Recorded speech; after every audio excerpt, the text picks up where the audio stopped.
గురుత్వం విస్తారం క్షితిధరపతి పార్వతీ నిజాత్ నితంబాత్ ఆచ్ఛిద్య త్వయిహరణ రూపేణ నిదధే అతస్తే విస్తీర్ణో గురురయమశేషాం వసుమతి నితంబ ప్రాగ్భార స్థగయితి లఘుత్వం నయతి చ.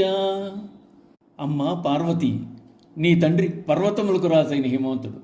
అతడు తన కొండ సానువుల నుండి కొంత గురుత్వాన్ని, కొంత వైశాల్యాన్ని నీ వివాహ సమయంలో తండ్రి కుమార్తెకు ఇచ్చే అరణంగా సమర్పించుకున్నాడు.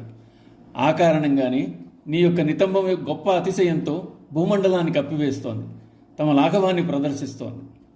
వాగ్భవకూటమునందలి అమ్మవారి నేత్రములు, కర్ణములు, నాసిక, కపోలములు, చుబుకమును, కామరాజకోటమునందలి అమ్మవారి చతుర్భుజములు, స్తనద్వయము, నాభిప్రదేశము, కటిప్రదేశమును, అందలి వళిత్రేమును చెప్పిన శంకర్లు ప్రస్తుత 81వ శ్లోకంలో అంబ నితంబములు అనగా పిరుదుల విశిష్టతను వర్ణిస్తున్నారు. క్షితిధరపతి, పర్వతాలకు రాజు హిమవంతుడు. హిమవంతుని వద్ద 2 విశిష్ట గుణాలున్నాయి. అవి గురుత్వము, విస్తారము అనగా బరువు, వైశాల్యము అనేవి.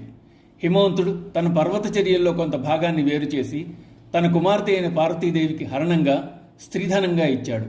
కనుకనే అమ్మవారి నితంబములు విస్తారముగా గురుత్వము కలిగి ఉన్నాయని, సౌందర్య సూచికములయ్యాయని అన్నారు.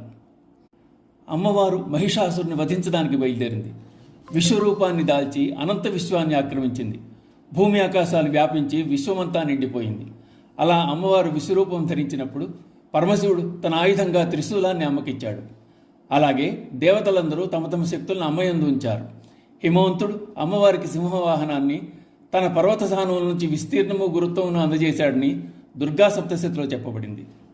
అమ్మవారి నితంబ ప్రదేశం భూమి ఆకాశాలందు వ్యాపించింది. వ్యాపించడమే కాదు, భూమి కన్నా అధికమైన గురుత్వంతో ఒప్పింది. అమ్మవారి నితంబముల కన్నా పృథివీ తేలిక అయ్యింది. భూమి యొక్క సహజముగా ఉన్న విస్తారం కానీ, గురుత్వము కానీ అమ్మవారి నితంబములందు విలువలేనివిగా మారాయి. అలా అమ్మ నితంబములు భూమినంతటినీ కప్పివేశాయి, చులకన చేశాయి.